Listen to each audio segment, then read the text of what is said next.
Welcome back. We're going to, I guess, jump into our next segment in chapter 4, and we're going to talk about government intervention.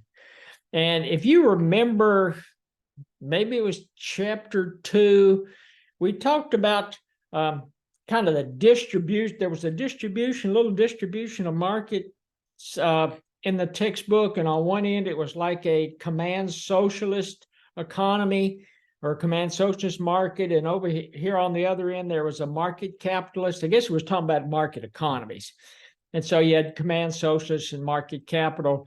And while you had like the U.S. and UK over here, that we were sitting here at the market capitalist, and then over here on the command socialist you had, I don't know, North Korea, Cuba, and some others. And then in the middle you had, or maybe up closer to the market capitalist, you had countries like France and Germany. They weren't really market capitalists because they had government interventions and impacting the way that the markets worked. Laws, regulations, again, government interventions. And usually you see government interventions at a time when the government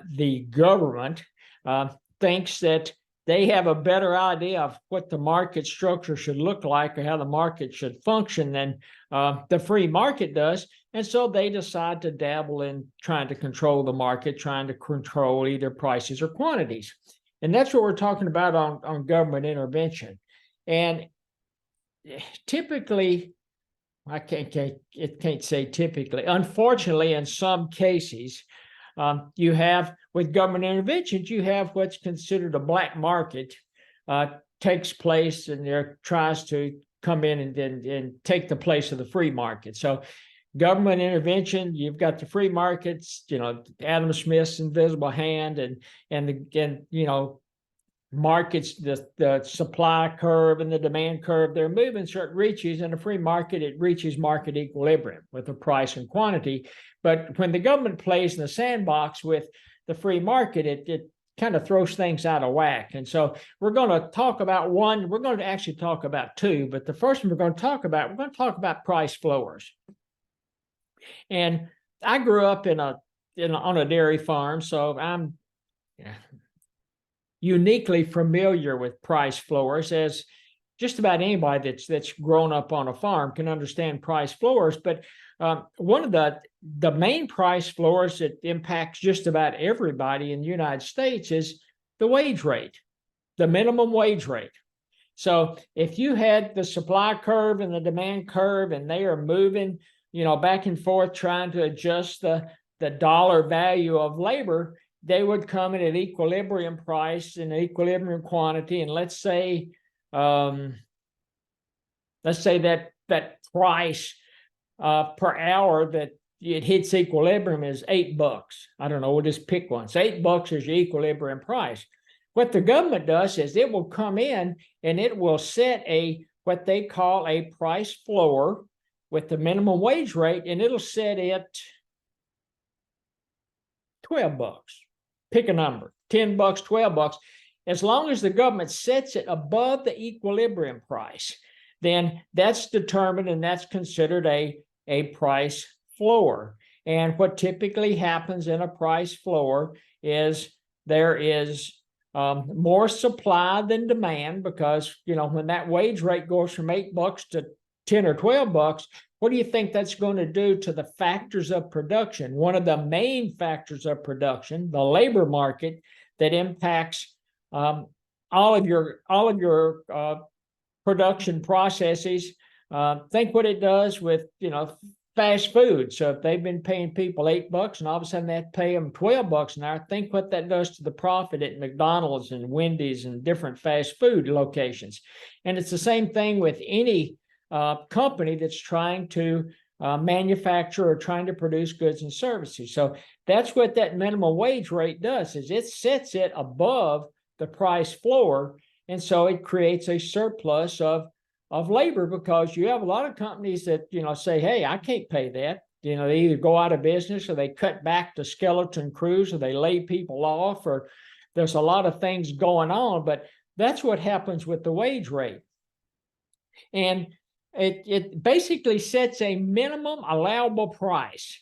And when it says a minimum allowable price, it means that it's against the law to pay individuals less than that minimum allowable price. So that's what happens when you set that wage rate higher than the equilibrium price of labor.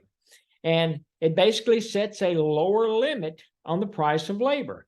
And it can, and as I said, it can result, and most times it does result in a surplus, because a lot of companies aren't going to, they can't afford to pay at a labor rate higher than what the equilibrium labor rate is. And if the market labor rate rises above the floor, who cares? You know, that's great. If companies are willing to pay that and they can make a profit on it, and let's say the equilibrium wage rate goes from $8 to $13, and you have the floor set at $12, that's okay, because at that point, that floor is irrelevant. And it basically, what a price floor does is as I said, it's against the law. It prohibits transactions below that floor. So think about what you're talking about with minimum wage. And I think I saw in the news that places, I can't remember, maybe in California, talking about raising the minimum wage to like $20 or $22 or something. And that's going to cause issues just with a lot of companies when it comes to producing goods and services. Then what happens in another market, and again, the market that I'm most familiar with is agricultural market. And again, the prices on agricultural market, and we'll just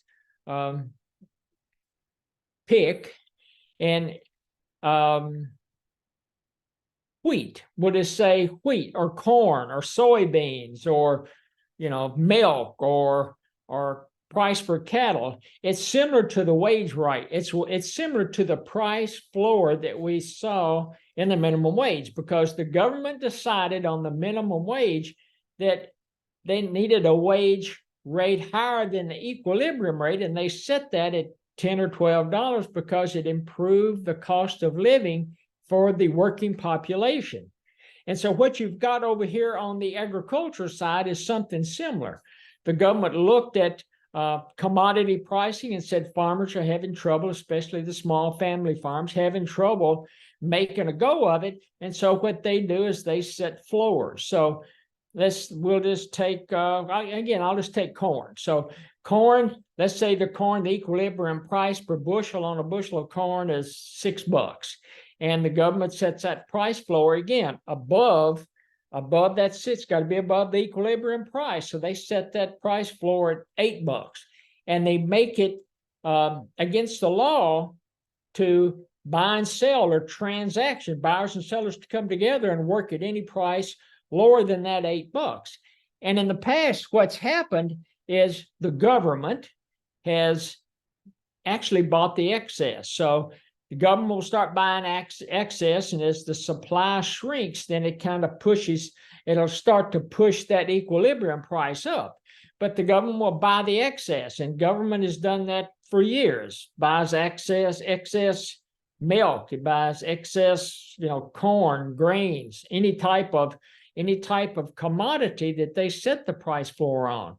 And in the past, before, I think it was prior to 1973, they would take those commodities that they bought, and they would store them for a while. There were food programs put into place for, just like the lunch programs at a lot of schools, a lot of public schools. The government was subsidizing those lunch programs with commodities that they'd bought agricultural commodities, and they would provide that at either a lower price or no price at all to the school systems.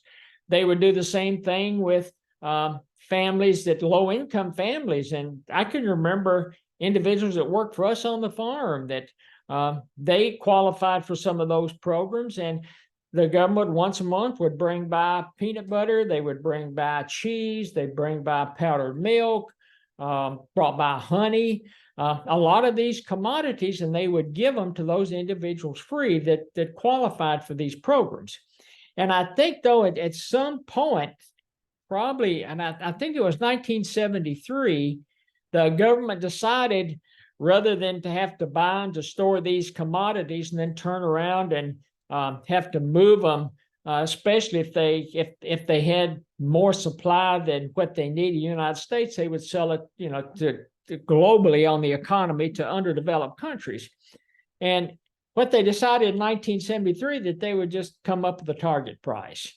And, if you sold your grains, less than that, then you would make up the difference on this target price. So it still helped the farmers. At least it helped to provide a consistent income on a per unit basis. And that's what price floors do. They set the lower limit on a per unit basis, whether it's, a bushel of corn, whether it's a gallon of milk, whether it's, it's a minimum wage rate, they're setting that minimum. And so it helps boost those up and helps to provide less volatility on the revenue that individuals are receiving. And the kind of the downside with some of these, especially on the agricultural side. So on the minimum wage with the price floor, it was going to hurt the companies that had to pay that higher minimum wage to the labor force that they had to employ. If you flip that over to the agricultural side, what you had was it increased the prices of these commodities so that individuals that were buying a gallon of milk at the grocery store, or they were buying a pound of ground beef, or they were buying a pound of cheese, it increased the price of those